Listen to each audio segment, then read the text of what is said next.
রান্নাটা করার জন্য প্রথমে দেখুন গ্যাসটা অন করে একটা কড়া বসিয়ে দিয়েছি, আর তার মধ্যে দিয়েছি আমি সর্ষের তেল বেশ কিছুটা।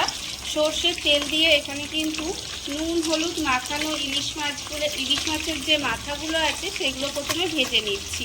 এই ভিডিওটা আমি করেছিলাম কিন্তু ভিডিওটা ডিলিট হয়ে গেছে, তাই আপনাদের এটাও দেখাতে পারলাম না। মাছের মাথার মধ্যে নুন হলুদ মাখিয়ে ভাজাটা, আমার এখানে মাছের মাথাটা দেখুন প্রায় ভাজা হয়ে গেছে।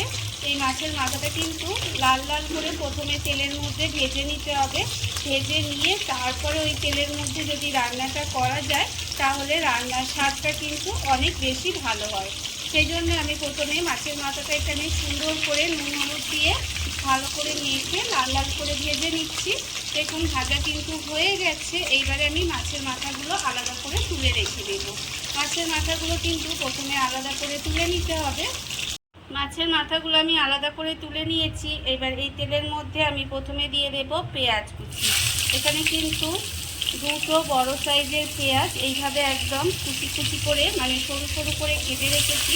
সেই পেঁয়াজটা আমি এখানে দিয়ে দিলাম। দিয়ে আমি কিন্তু এটাকে সরু করে প্রথমে কিন্তু লাল করে পেঁয়াজটা ভেজে নেব। পেঁয়াজটা কিন্তু আমাকে প্রথমে লাল করে ভেজে নিতে হবে।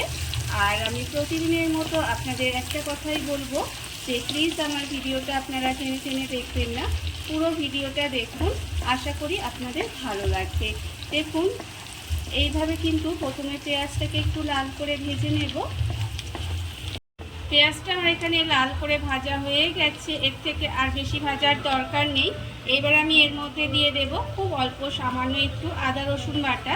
এই আদা রসুন বাটাটা দিলে কিন্তু খেতে বেশ ভালো লাগে। আপনাদের ইচ্ছা হলে আপনারা দিতে পারেন বা নাও দিতে পারেন। আমি সামান্য একটু আদা রসুন বাটা দিয়েছি। দিয়ে আদা রসুন বাটাটাও কিন্তু তেলের মধ্যে একটু সময় কষিয়ে নেব যাতে এর কাঁচা গন্ধটা চলে যায়। দেখুন এইভাবে কিন্তু একটু সময় তেলের মধ্যে কষিয়ে নিয়েছি। এইবারে আমি এর মধ্যে দিয়ে দেব আলু। এখানে কিন্তু আলুগুলো আমি ছোট ছোট করে ডুমো করে কেটে রেখেছি, সেই আলুগুলো আমি এখানে দিয়ে দিলাম। আপনারা চাইলে কিন্তু আলুগুলো প্রথমে লাল করে ভেজে তারপরেও রান্নাটা করতে পারেন, তবে আমি এইভাবে একসঙ্গেই আলুগুলো একটু ভেজে নেব। আমি এখানে 3টে কিন্তু মাঝারি সাইজের আলু দিয়েছি। সেই আলুটা এখানে একটু এইভাবে তেলের মধ্যে পেঁয়াজ আর রসুন বাটা দিয়ে একসঙ্গেই কিন্তু লাল করে একটু ভেজে নেব। আলুটা আমি এখানে লাল করে ভেজে নিয়েছি। আলুটা আমার এখানে লাল করে ভাজা হয়ে গেছে। এবারে আমি এর মধ্যে দিয়ে দেব টমেটো। এখানে কিন্তু একটা মাঝারি সাইজের টমেটো এইভাবে কুচি করে রেখেছি, সেই টমেটোটা আমি এর মধ্যে দিয়ে দিলাম। আর দেব আমি এখানে গুঁড়ো মশলা। গুঁড়ো মশলার মধ্যে এখানে আছে আন্দাজ মতো নুন, আছে আমার হাফ চামচ লঙ্কা গুঁড়ো, হাফ চামচ চিনি, হাফ চামচ হলুদ গুঁড়ো, হাফ চামচ জিরে গুঁড়ো, হাফ চামচ ধনে গুঁড়ো, আর আছে এখানে 1/4 চামচ মতো কাশ্মীরি লঙ্কার গুঁড়ো। সমস্ত গুঁড়ো মশলাগুলো এখানে দিয়ে দিলাম। আর দেবো এখানে অল্প সামান্য একটু জল। যেহেতু গুঁড়ো মশলা দিয়েছি তাই অল্প একটু জল দিয়ে দিলাম। দিয়ে এবারে আলুটাকে খুব ভালোভাবে কষিয়ে নিতে হবে। মশলাগুলোর সঙ্গে আলুটা একসঙ্গে কিন্তু খুব ভালোভাবে কষিয়ে নেব। এইভাবে একটু সময় কষিয়ে নিতে হবে। মশলার সঙ্গে আলুটা দিয়ে খুব ভালোভাবে কষিয়ে নিয়েছি। দেখুন কষানো কিন্তু হয়ে গেছে, এটা সুন্দরভাবে কষিয়ে নিতে হবে। এইবারে আমি এর মধ্যে দিয়ে দেব বাঁধাকপি। এখানে কিন্তু বাঁধাকপিগুলো আমি একেবারে সরু সরু করে কেটে রেখেছি, সেই বাঁধাকপিগুলো এর মধ্যে দিয়ে দিচ্ছি। বাঁধাকপিগুলো দিয়েও কিন্তু এখানে খুব ভালোভাবে বাঁধাকপিটা এবার এই মশলার সঙ্গে আলুর সঙ্গে কষিয়ে নেব। বাঁধাকপিটা কিন্তু একটু সময় নিয়ে কষিয়ে নিতে হবে।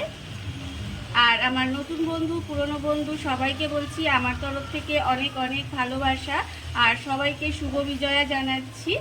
আর যারা নতুন বন্ধু আছে, যারা আমার চ্যানেলটাকে সাবস্ক্রাইব করছেন, তাদেরকে বলছি পাশে থাকা বেল বাটনটা অবশ্যই প্রেস করে দেবেন, যাতে আমি যখনই নিত্য নতুন ভিডিওগুলো আপলোড করব সবার প্রথমে আপনাদের সামনে চলে যাবে এবং আপনারা আপনাদের সময় মতো দেখে নিতে পারবেন।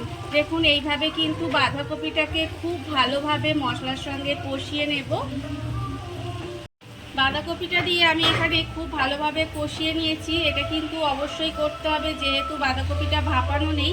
আপনারা চাইলে ভাপিয়েও রান্নাটা করতে পারেন, কিন্তু যেহেতু ভাপানো নেই, আমি এখানে কাঁচাই রান্নাটা করছি, তাই জন্য কিন্তু এটাকে এইভাবে মশলার সঙ্গে বাঁধাকপিটা দিয়ে সুন্দরভাবে কষিয়ে নিতে হবে। কষানো হয়ে গেছে, এবার আমি এখানে জল দিয়ে দেব। এখানে কিন্তু খুব বেশি জল আমি দেব না, আলুটা সেদ্ধ হওয়ার মতো আর বাঁধাকপিটা সেদ্ধ হওয়ার মতো এখানে জল দিয়ে দিলাম।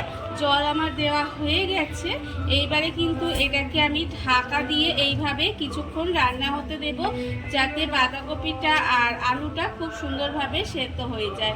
দেখুন এইভাবেই কিন্তু গ্যাসটাকে লোতে দিয়ে ঢাকা দিয়ে এইভাবে রান্না করে নেব।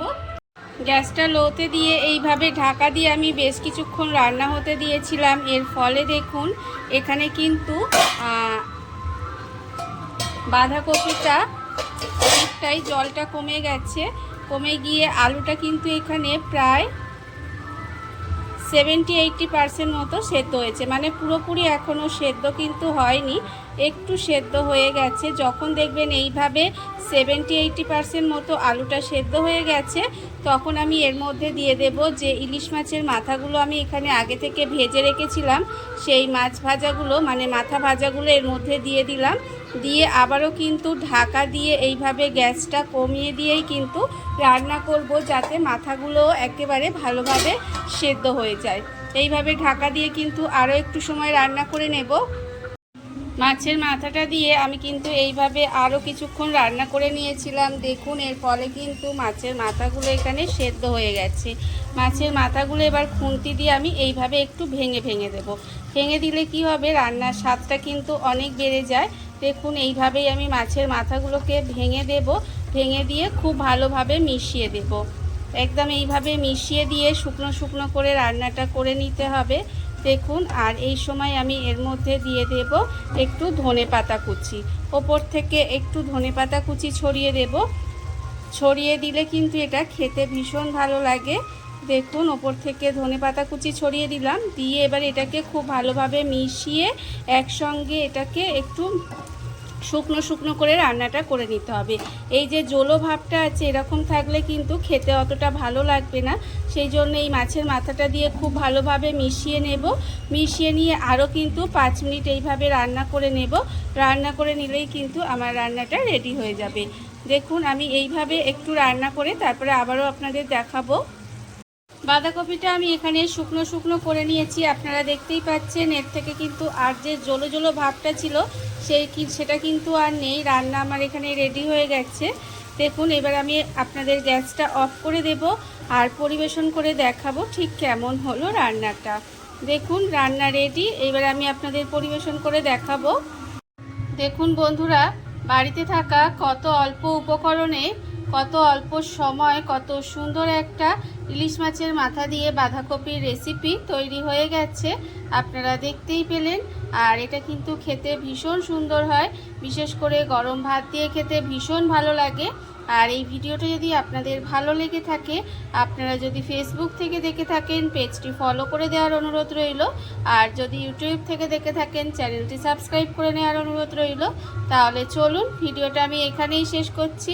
আপনারা সবাই ভালো থাকবেন, সুস্থ থাকবেন। আবারও হাজির হব নতুন কোনো রান্না নিয়ে।